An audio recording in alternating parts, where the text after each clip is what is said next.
आज स्वामी दयानंद सरस्वती के सामाजिक विचार के विषय में अध्ययन करेंगे।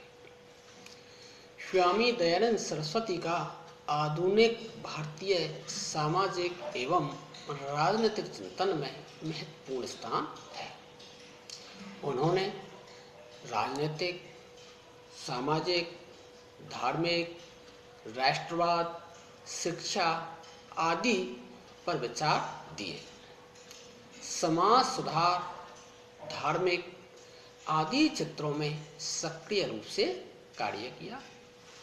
अनेक पुस्तकों की रचना की, जिनमें देखें तो उनकी जो प्रमुख पुस्तकें थी वो थी सत्यार्थ प्रकाश, ऋग वेदादि भाष्य भूमिका, संस्कार विधि, अष्टाध्यायी भाष्य, वेदांग प्रकाश, सत्य धर्म विचार आदि प्रमुख रचनाएं हैं। सत्यार्थ प्रकाश स्वामी दयानंद सरस्वती की द्वारा रचित एक महत्वपूर्ण ग्रंथ है। इस ग्रंथ में 14 अध्याय हैं। स्वामी दयानंद सरस्वती ने इस ग्रंथ में धार्मिक, राजनीतिक और आध्यात्मिक विषयों की विस्तार से मीमांसा विवेचन किया है। प्रथम अध्याय में ओम शब्द की व्याख्या की है।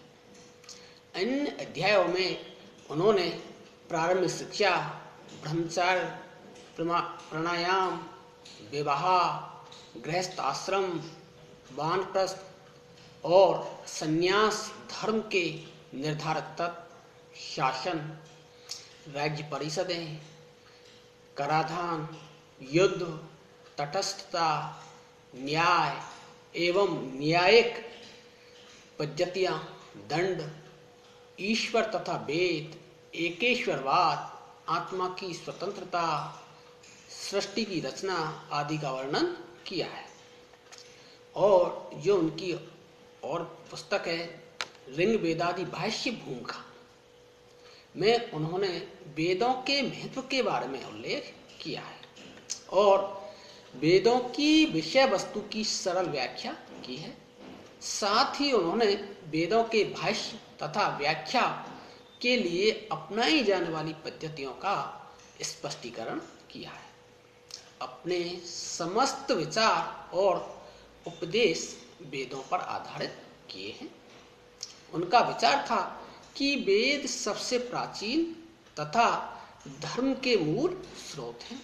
वेदों की संहिताएं ही वह ज्ञान है जो सृष्टि के आदि मनुष्यों को ईश्वर से प्राप्त हुआ है तथा उनका मानना था कि मनुष्य के कल्याण हेतु आवश्यक ज्ञान के सभी आयाम वेदों में समाविष्ट हैं।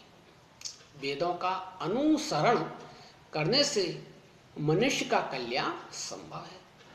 उन्होंने वेदों को मानवीय ज्ञान का आदि तथा प्रामाणिक स्रोत माना है। उनके अनुसार वेदों में निहित विचार ईश्वर द्वारा सर्वोत्तम ज्ञान के रूप में मानव मात्र के हित में उत्पन्न किए गए हैं। उन्होंने कहा कि वेदों ने मनुष्य को नैतिक ज्ञान प्रदान किया है, सत्य और असत्य का भेद बताया है, सत्य का आचरण करने का संदेश दिया है। उनका स्पष्ट मानना था कि नैतिक जीवन जीने के लिए यदि हम वेदों का मार्ग ग्रहण कर लें तो निश्चित रूप से संपूर्ण मानवता का कल्याण हो सकता है। स्वामी दयानंद सरस्वती मानव जीवन को सभी कठिनाइयों और समस्याओं का वैदिक सिद्धांतों के आधार पर समाधान करना चाहते थे। उनके अनुसार वेद शाश्वत हैं, शुद्ध हैं और आदि ज्ञान के स्रोत हैं। उनका स्पष्ट मत था कि वेदों के अध्ययन से ही मानव जीवन श्रेष्ठ व पूर्ण हो सकता है। उन्होंने सर्वप्रथम वेदों की ओर लौटो का संदेश दिया। स्वामी दयानंद सरस्वती ने 1875 में बम्बई में आर्य समाज की स्थापना की। इसके बाद भारत में आर्य समाज की शाखाएं फैलती चली गई आर्य समाज की स्थापना का उद्देश्य वैदिक धर्म की स्थापना करना, सत्य का प्रसार करना तथा असत्य का खंडन करना था। उन्होंने आर्य समाज के माध्यम से वैदिक धर्म की स्थापना की, सामाजिक कुरीतियों के विरुद्ध संघर्ष और राष्ट्रीय जागरण आदि का कार्य भी किया। स्वामी दयानंद सरस्वती सुधारक, संत व देशभक्त थे। अपनी बौद्धिक प्रतिभा, संस्कृत विद्या के धनी और प्रभावशाली वक्ता के रूप में उनके विचारों ने समकालीन जनता को प्रभावित किया। उन्होंने हिंदी भाषा के माध्यम से भारत में नव जागरण का मंत्र फूंका। उन्होंने इस बात का अनुभव कर लिया कि जब तक भारतीय समाज में कुरीति और अंधविश्वासों का प्रचलन रहेगा, तब तक देश में राष्ट्रीय चेतना तथा मानव कल्याण व राष्ट्र कल्याण संभव नहीं है। उनका सामाजिक चिंतन समता और वैदिक मान्यताओं पर आधारित है। वे हमेशा एक ऐसे समाज के निर्माण में सक्रिय रहे जहां मानव मात्र में समता स्थापित हो, कहीं अस्पृश्यता की भावना नहीं हो, कोई ऊंच नीच नहीं हो, सभी ज्ञान प्राप्त करें और उन्नति करें। उन्होंने समाज सुधार के कार्य व्यापक रूप से किए। उन्होंने भारतीयों को अपने व्यक्तिगत तथा सामाजिक जीवन सुधारने की प्रेरणा दी। उन्होंने देश के सामाजिक जीवन में नैतिक मूल्यों तथा मानवीय आदर्शों के पतन पर गंभीर चिंता प्रकट की तथा समाज में व्याप्त सामाजिक अंधविश्वासों, विवेकहीन परंपराओं तथा रूढ़ियों पर तीव्र प्रहार किए। उन्होंने अपनी रचनाओं तथा व्याख्याओं में सामाजिक जागृति का संदेश दिया। स्वामी दयानंद सरस्वती ने विदेश यात्राओं को निषेध समझे जाने को अंधविश्वासपूर्ण माना। वे समुद्र यात्रा के समर्थक थे। उनके अनुसार विदेश यात्रा को अधर्म सम्मत मानने का कोई तार्किक या व्यावहारिक औचित्य नहीं है। स्वामी दयानंद सरस्वती ने समाज में फैली अस्पृश्यता को गलत एवं अनुचित माना तथा उसका घोर विरोध किया। उन्होंने भारतीय समाज में प्रचलित बाल विवाह, पर्दा प्रथा आदि का विरोध किया। बाल विवाह को अनैतिक व अनुचित माना। उन्होंने विवाह के लिए पुरुषों की आयु कम से कम 25 वर्ष तथा अधिकतम 48 वर्ष तथा स्त्रियों के लिए विवाह योग्य आयु कम से कम 16 वर्ष तथा अधिक से अधिक 24 वर्ष मानी तथा कहा कि यह आयु विवाह के लिए उपयुक्त है। उन्होंने बाल विवाह की तरह ही बेमेल विवाहों का भी विरोध किया कि जो बेमेल विवाह होते हैं उनका भी उन्होंने विरोध किया। और उन्होंने स्पष्ट रूप से कहा कि 16 वर्ष से कम आयु की कन्या और 25 वर्ष से कम आयु का पुरुष संतान उत्पन्न करने योग्य नहीं होते, अतः किसी भी स्थिति में इससे कम आयु में विवाह नहीं होना चाहिए। उनका मत है कि परिपक्व आयु के बिना वैवाहिक संयोग से उत्पन्न संतान दोषपूर्ण तथा अस्वस्थ होती है। उन्होंने स्पष्ट किया कि विवाह युवक युवती के भावी जीवन को प्रभावित व निर्धारित करता है। उन्होंने इस बात का प्रतिपादन किया कि सुखमय पारिवारिक जीवन तभी संभव है जब स्त्री पुरुष को विवेक के अनुसार अपना जीवन साथी चुनने का अधिकार दिया जाए।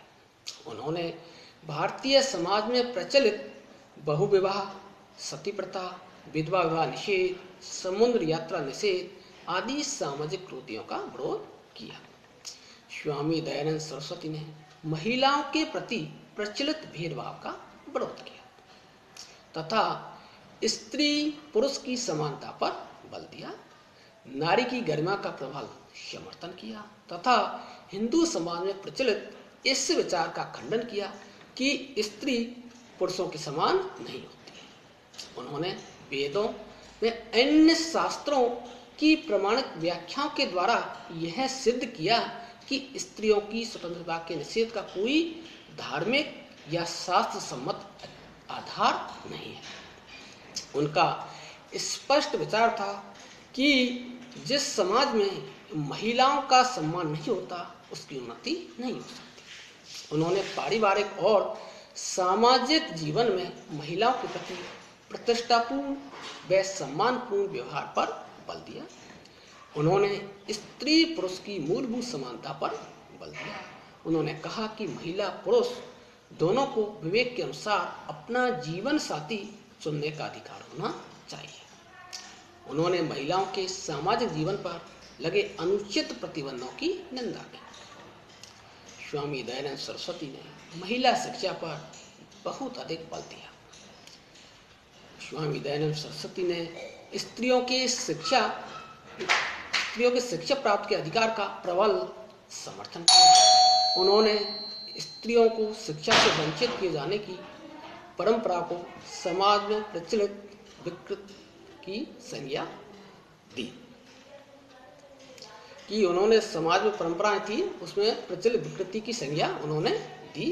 उन्होंने व्यक्ति और समाज को एक दूसरे का पूरक माना। स्वामी दयानंद सरस्वती ने वेदों में वर्णित आश्रम व्यवस्था का समर्थन किया। जीवन के 4 आश्रम बताए गए: ब्रह्मचारी आश्रम, गृहस्थाश्रम, वानप्रस्थ आश्रम, संन्यास आश्रम। उनके अनुसार ब्रह्मचर्य आश्रम में व्यक्ति अध्ययन व ज्ञान प्राप्त करके चारित्रिक गुणों का विकास करता है। गृहस्थ आश्रम में पारिवारिक दायित्वों का पालन करता है। वानप्रस्थ आश्रम में व्यक्ति सांसारिक मोह माया से विरक्त होकर परमेश्वर की साधना करता है। संन्यास आश्रम में जन कल्याण की भावना से लोगों को सत्य का उपदेश देता है। इस प्रकार उनका विचार है कि व्यक्ति विभिन्न आश्रमों में रहते हुए धर्म, अर्थ, काम व मोक्ष के रूप में चारों पुरुषार्थों की सिद्ध कर सकते हैं। इस प्रकार समाज सुधार की दिशा में स्वामी दयानंद सरस्वती ने समता युक्त समाज और वैज्ञानिक सोच को विकसित किया। छुआछूत का विरोध, स्त्री पुरुष की समानता, सामाजिक अंधविश्वास व कुरीतियों का विरोध, शिक्षा का प्रसार, नैतिक शिक्षा पर बल आदि महत्वपूर्ण कार्य किए। वे जीवन भर सामाजिक कुरीतियों, रूढ़ियों, अंधविश्वासों, पाखंडों के विरुद्ध संघर्ष करते रहे।